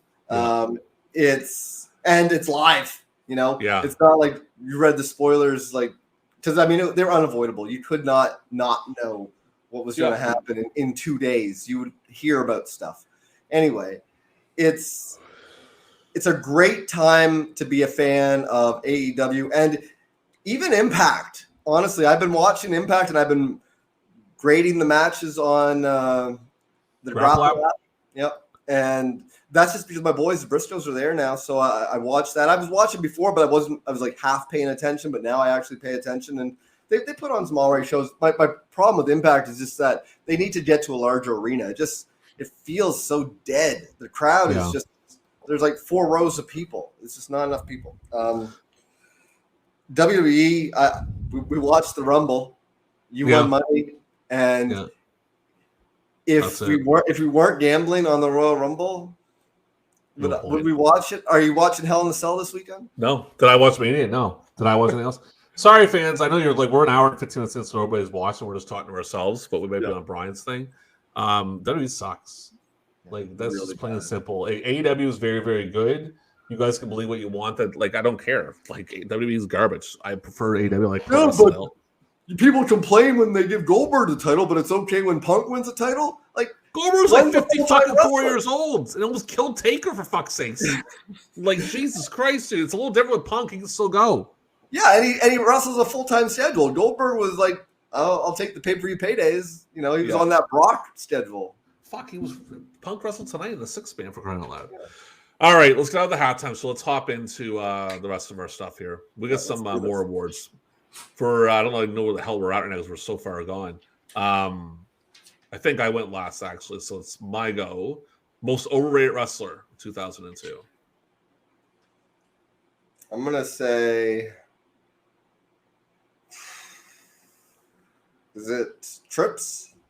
Your boy, Stephanie's favorite guy. What did it come up? There it is. Okay. There he is holding the big belts. Triple H, the man. He's the best wrestler in the world. Fantasy fucking lands where he's at. My computer is goddamn slow. Okay. You don't hurt yourself there, Slick. He wins it with 1,600 votes. Taker second. Big Show, Yasuda, China, Hogan, Kevin Nash, Kane, Agawa, and Agawa. Neo Agawa and Yoshihiro Agawa.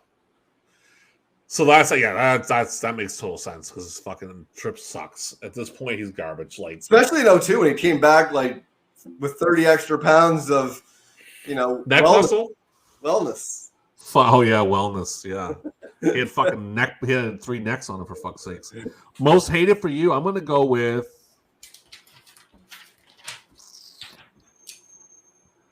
I don't know, Kurt Angle. Good guess. It is Chris Jericho. Jericho wins most hated wrestler of the year with 38% of the vote. First runner-up is the Un-Americans with 17%. Nobody hated them. No one cared about them. Second runner-up is Kurt Angle with 12%. Third runner-up is Triple H with 11%.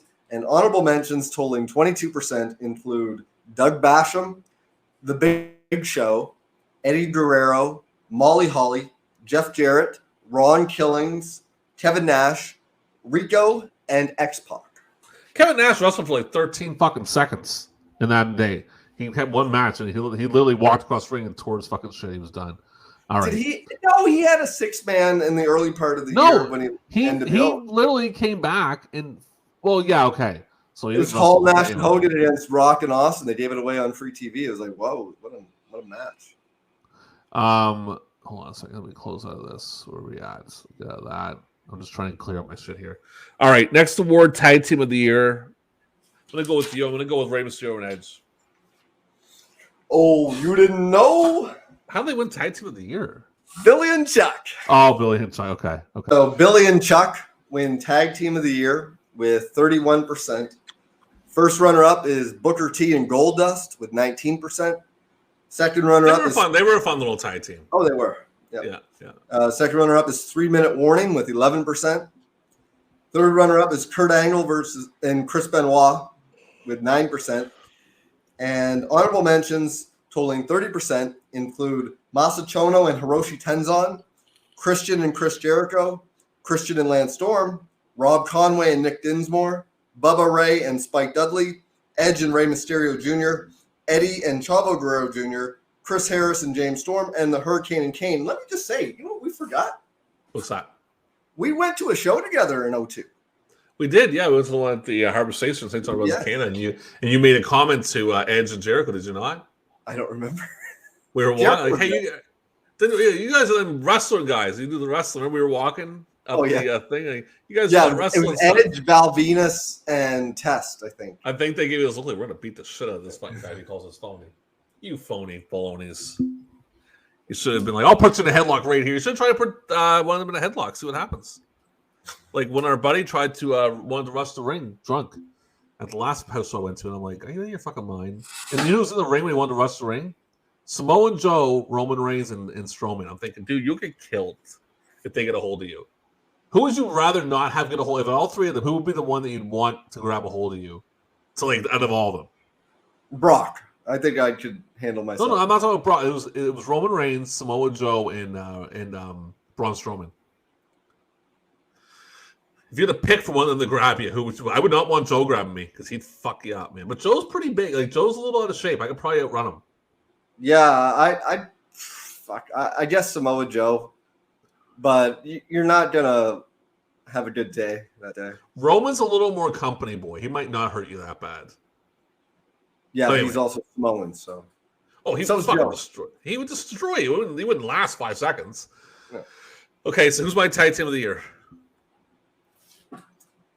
Is it Tenkoji? It is Eddie and Chavo Guerrero win tag team of the year. Ultimo Guerrero and Ray Bucanero is second. Kurt Angle, Chris Benoit, Atani, and Tanaka are fourth. Sorry, Eddie, Edge and Rey Mysterio, Masahiro Chono and Tenzan, Rico and Masha Hirama, Booker T and Goldust, and Akiyama and Saito. That is tough. So I'm going to go with the Guerreros on that one. Yeah, I'm going to agree with you. And not that I didn't mind Billy and Chuck. I wasn't against them. Like I said, that was the best angle of the year, but no, the Guerreros are much better. Yeah. All right, so the next award is going to be... Before we get to that, go ahead. I found the house show results for the show at Harbor Station. That's St. John, New Brunswick, Canada, not St. John's with an S. Do not fucking call it St. John's. We will fuck you up if you do that. Yeah, we don't appreciate that here. No, we do not. And you're not getting heel heat. You're getting go fuck yourself heat. That's what you're getting. See what you remember from this show. Well, wasn't Edge and Test in the main? Nope. Oh, wasn't it Van Dam and Test? Yeah, Van Dam and Test. I don't remember anything else for this show. Wasn't Orton? Orton was there. Orton was there. Who? Orton was there. Yep. Okay, go ahead. So Tajiri defeated Billy Kidman in the opener. It's probably a good match. Yeah. Lita defeated Mighty Molly. Sean Stasiak defeated Randy Orton. The Hurricane defeated Funaki. The Big Show defeated Hugh Morris.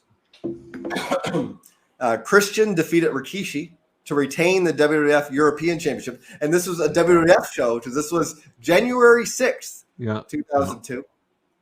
The Hardy Boys, Jeff and Matt, defeated Steven Richards and Tommy Dreamer. Edge defeated Val Venus to retain the WWF Intercontinental Championship. And in the main event, Rob Van Dam defeated Test. What was the day of this show? Do you know what was the date? January 6th. Okay. Look up what day was January 6th, 2002.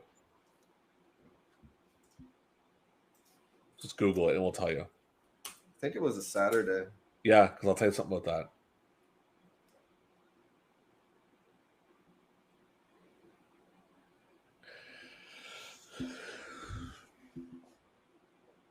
Oh, it was actually Monday. It was a Monday? Yeah. That's going to be wrong. It was an afternoon show.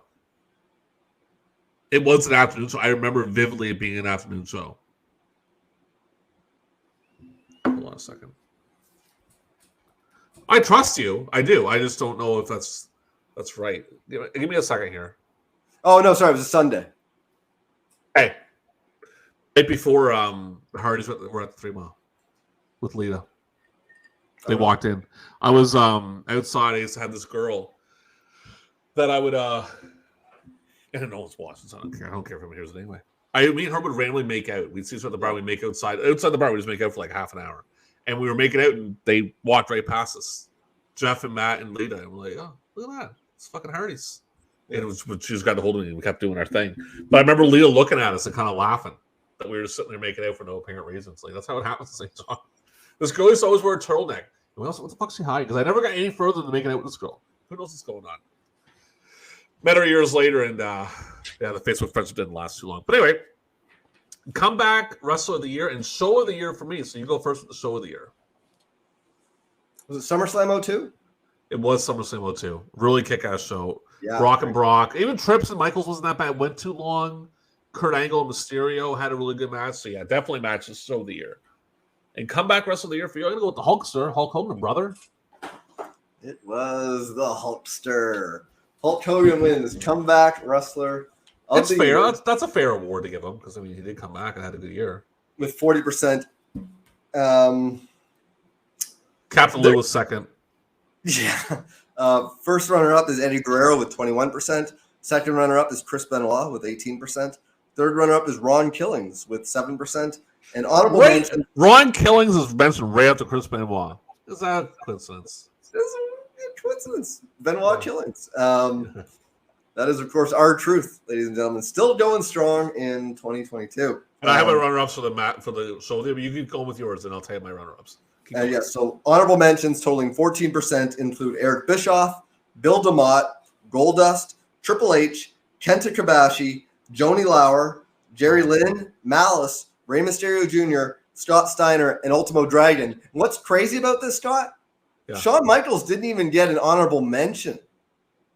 And he'd been gone since 98. Yeah, I know. Hogan had been gone for like 2 years. He's the Hulkster, brother.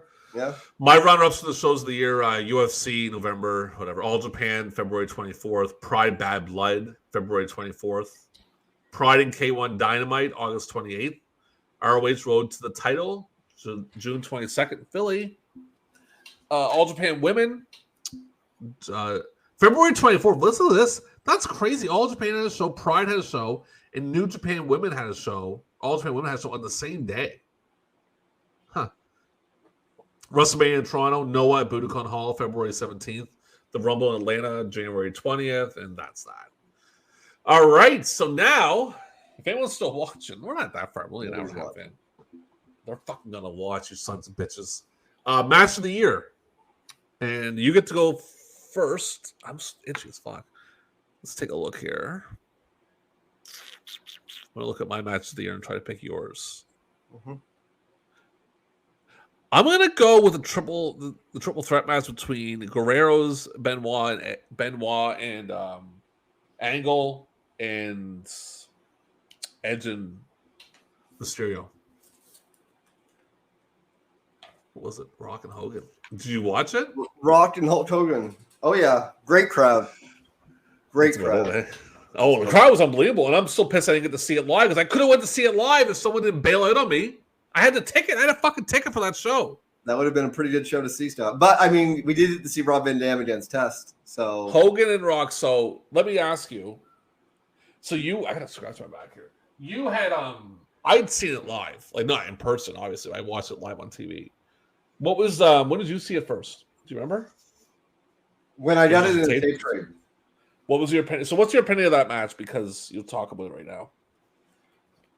The crowd. Like the crowd made that match. It's very okay. It's an okay match. It suffers from the same thing that the year before Austin and Rock did with the Finisher Fest. Yeah. And that became a WF main event staple for years to come. With like Hogan doing a rock bottom. Come on, get out of here. Get out of here.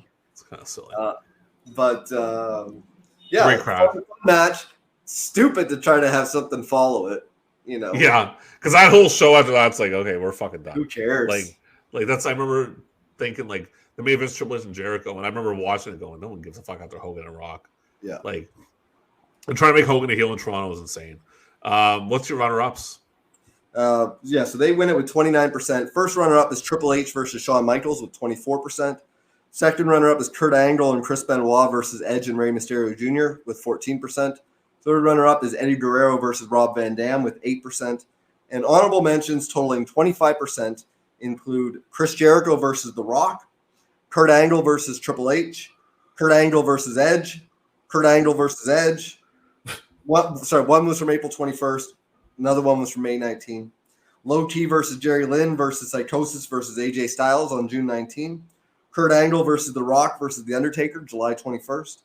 Chris Daniels versus Low T versus Spanky versus Doug Williams on July 27th.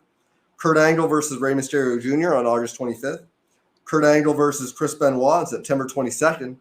Brock Lesnar versus Undertaker on October 20th. And the Elimination Chamber match on November 17th. So Brock and Rock didn't even get an honorable mention. And Brock and Taker didn't get one either. Yeah, they did.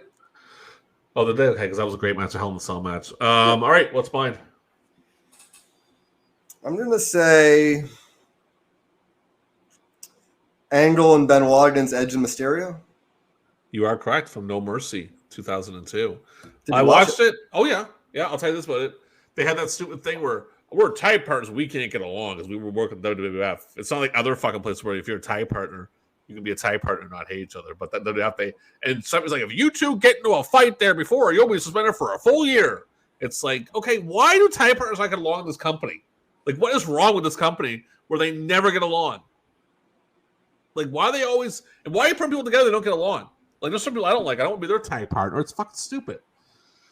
It was for the first SmackDown tag team titles. It was a tournament final.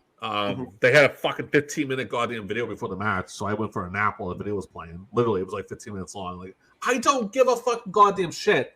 I don't care about every single goddamn thing they did. Like, Eddie's like, oh, they're coming to get me. You gotta save me. And then they lock him in the room, and then Benoit's like, you son of a bitch, Angle, you got me. You got it. It's like, oh, fuck off and get in the ring, for God's sake. It's ridiculous.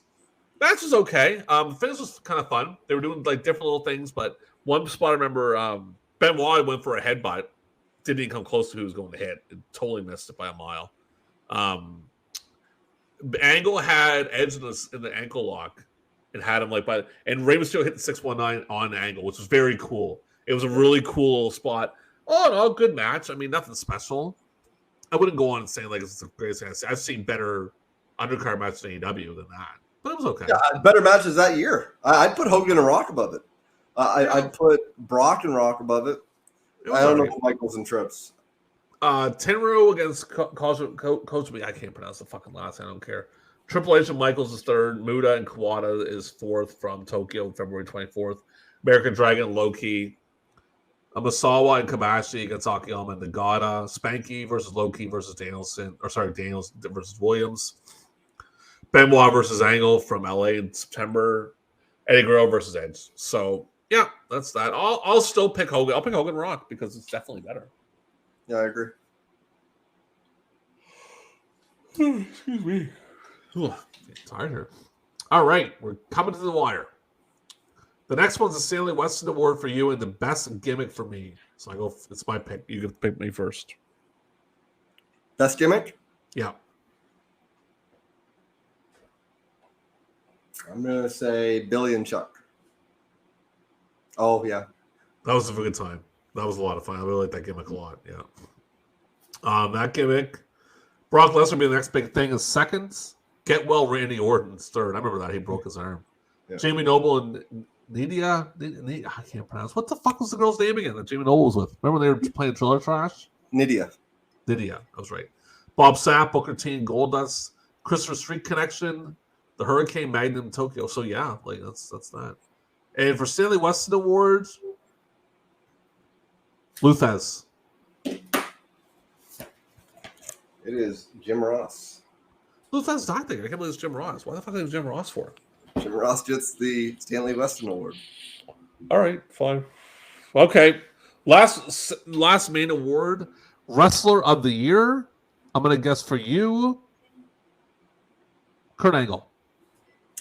It's the cover boy. Brock Lesnar. That makes sense. Yes, that does make sense. Brock Lesnar wins Wrestler of the Year with 48% of the vote. First runner-up is Rob Van Dam with 18%. Second runner-up is Triple H with 16%. Third runner-up is The Undertaker with 10%. And honorable mentions totaling 8% include Kurt Angle, The Big Show, Edge, Eddie Guerrero, Hulk Hogan, Chris Jericho, Ron Killings, Keiji Muto, and Yuji Nagata. All right. So my rest of the year would be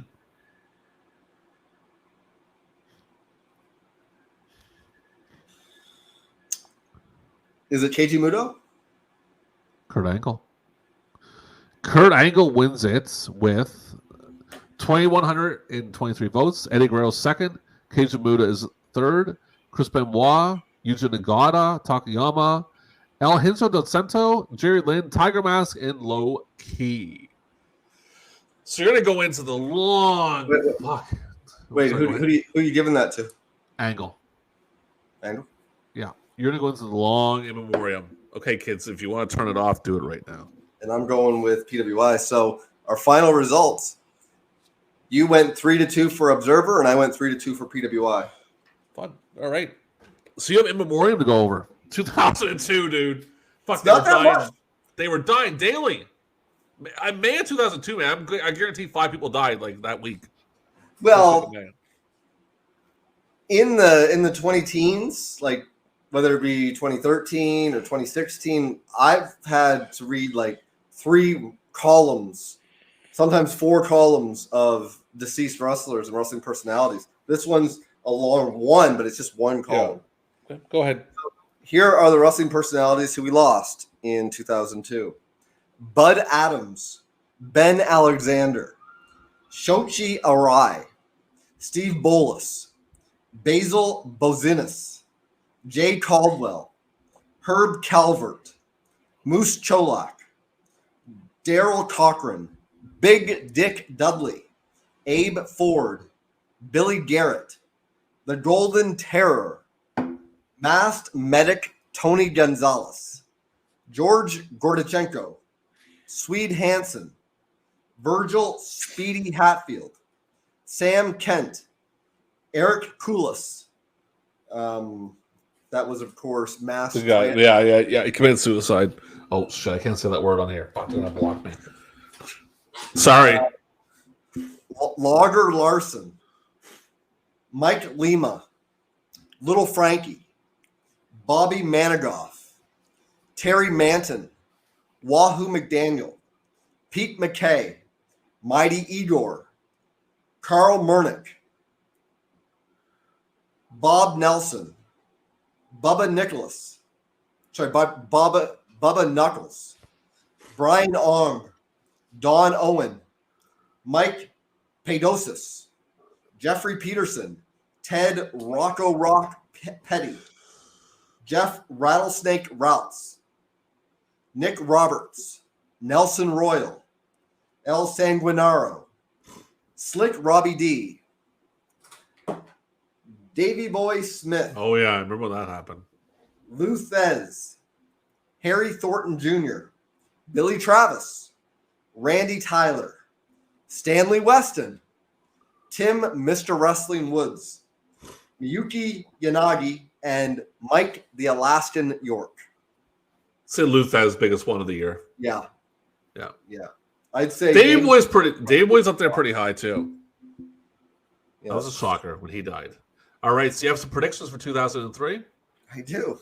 I'll read a few of these here. Vince McMahon will feel nostalgic and start rating both the SmackDown and Raw rosters, forgetting that he already owns both shows. NWA TNA will break away from the NWA and get more into TNA. I think that happened. Yeah, it does, yeah. I don't know if that's it's 2003, but they definitely get away from TNA or from Yeah. NWA. Bill Goldberg will write a series of children's books since American Pro Wrestling is beneath him. In other words, no one will pay an inflated salary for his inflated ego. I wonder if Brett wrote this. Steve Austin will return to WWE, but he will have to go through a punitive period of losing to Mark Henry and The Big Show. WWE will finally figure out how to run an interpromotional series and make the brand extension successful by having New Japan Pro Wrestling book it. In the shocker of the year, Kurt Angle will take time off to train for the 2004 Olympics, leaving WWE. Let me just say, it feels weird, all these insider terms in PWI. Yeah. Book. Yeah. The hottest feud of the year will be the Legends of WWE taking on the next big things, finally turning business around for the better. Ken Shamrock will return to the WWE with a bald head and be pushed as a Kurt Angle wannabe. He'll surprisingly get over since he'll be accompanied by Alicia Webb. Unfortunately, she'll turn into Sable, 2003. PWI will become interactive, so the blame can be put on the fans when Randy Orton is ranked number 1 in the PWI 500. That was William Wright III from Pearl City, Hawaii. Ring of Honor will hold 2 pay-per-views in 2003. Stephanie McMahon will marry Eric Bischoff on Raw. The Big Show will win one of the heavyweight titles at the Royal Rumble, but will lose it to Jeff Hardy the next night on Raw. SmackDown will beat Friends in the ratings. Yeah, right. Spoiler alert, didn't happen. Yeah. Ted Turner will bring wrestling back to TNT. Christopher Daniels will turn down a WWE contract. Steve Austin will star in 10-220 commercials with Alf and Terry Bradshaw, and not too far off considering Hogan did.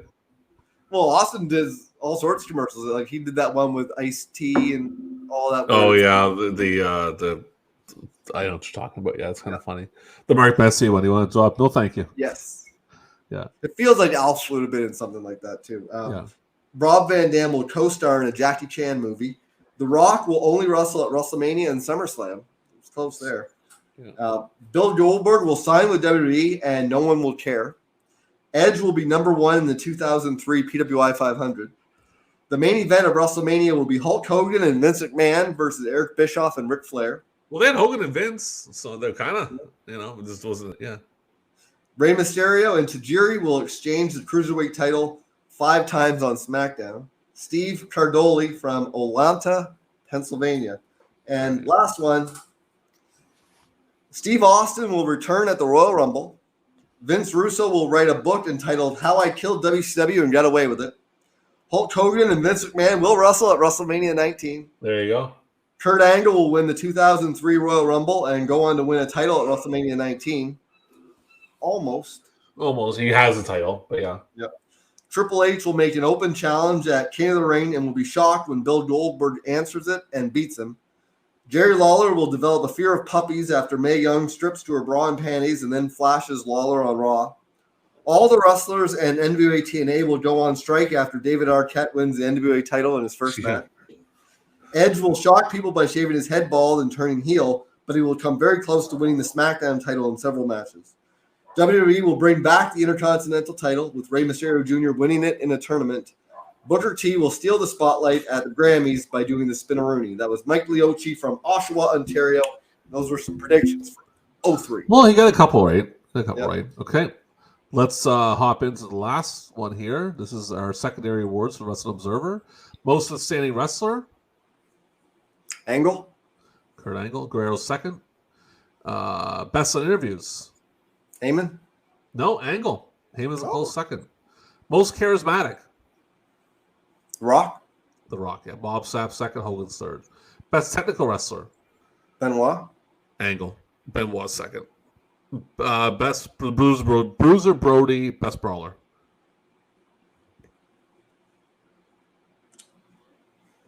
Is Benoit? Takayama. Best flying wrestler. Rey Mysterio. That's correct. Promotion of the year. Is it UFC? Pride. Best weekly television show. SmackDown? It is SmackDown. Best television announcer. Good old JR. Mike Tenay. Worst television announcer.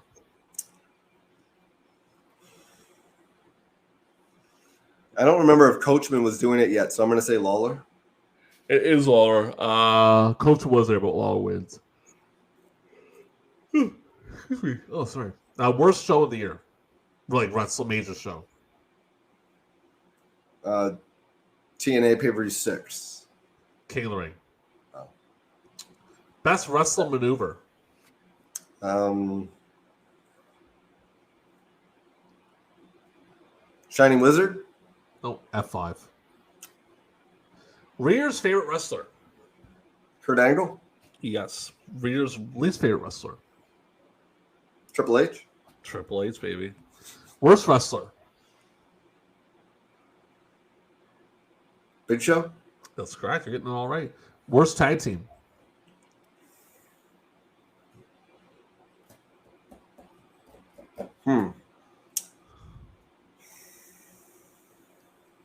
Fuck, I don't even know. I'm just gonna say Big Show and Spike Dudley. Rosie and Jamal, which that's a little harsh. They weren't that bad. Worst television show. Raw. Yep. Worst non-wrestling personality. Steph. Yeah. Worst match of the year. Is it that Jackie Gata and? And it won by a lot. It won by a lot. It was fucking bad. Worst feud of the year. Kane and Triple H. Yep. Worst on interviews.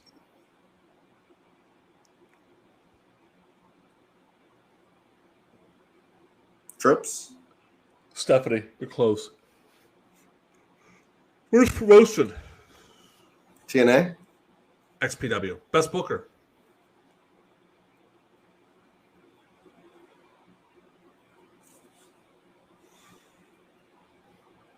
Choshu? Paul Heyman for SmackDown. Promoter of the year. Vince? Ashia, I think it is. Right. Our boy Rob Feinstein, God bless his heart, he's number 7. He likes to promote himself. Certain people's homes. Worst gimmick. Rico? Richard and Rod Johnson. Oh, Most yeah. embarrassing wrestler. Cheeks? Big Show. And that's that. How much talk? We almost went 2 hours. Okay. 2002. Complete. It's funny. It's in the books. I remember a lot of it. I watched a lot of 2002, so I actually remember a lot of it. So it was definitely a good time. This will be going up nice and early, not like other stuff that goes up months afterwards. We're going to put this up Thursday or Friday because I want to get that debate going with MJF, brother. I'll tell you, he's got us all talking. So for that, we will thank you. Anyone that's still watching. There's nobody. Thanks for watching Newsstand versus Newsletter. Don't forget. And don't forget to subscribe because we're still having a subscriber contest. As soon as we get to 100 subscribers, whenever that will be, maybe 2038. We'll be dead. We'll be dead by then. We'll be long gone. And I don't have any kids. He doesn't have any kids either. So who fucks to give you your YouTube subscription? We're all dead. And don't forget to listen to Shooting the Shiznit. Yes, and I'll definitely put down them the script, like the Wild Culture timeline. I'm gonna put that in the description. I'm also gonna throw in that Rock. Well, I'll put a Rock one in the Toronto one too. It's 03. It's a lot of fun. Check it out. And yeah, so everyone that's watching right now, we thank you very much for watching. We really appreciate your support. And if you're not, well, go fuck yourself. And you can't hear me say that, so I don't care. Until next time, we'll see you again in another episode of Newsstand versus Newsletter. Beautiful plaque. Okay, the first one is Billy Jack. Billy Jack was voted by all you fans all over the world as the most improved wrestler of the year. And I'd like to give him the plaque right now. Now, ladies and gentlemen, I'd like to introduce the man who received over 12,000 votes. 12,000 votes as the most popular wrestler of the year. Ladies and gentlemen, here's the plaque, and now here's the man who won it by your choice, the former World Heavyweight Wrestling Champion.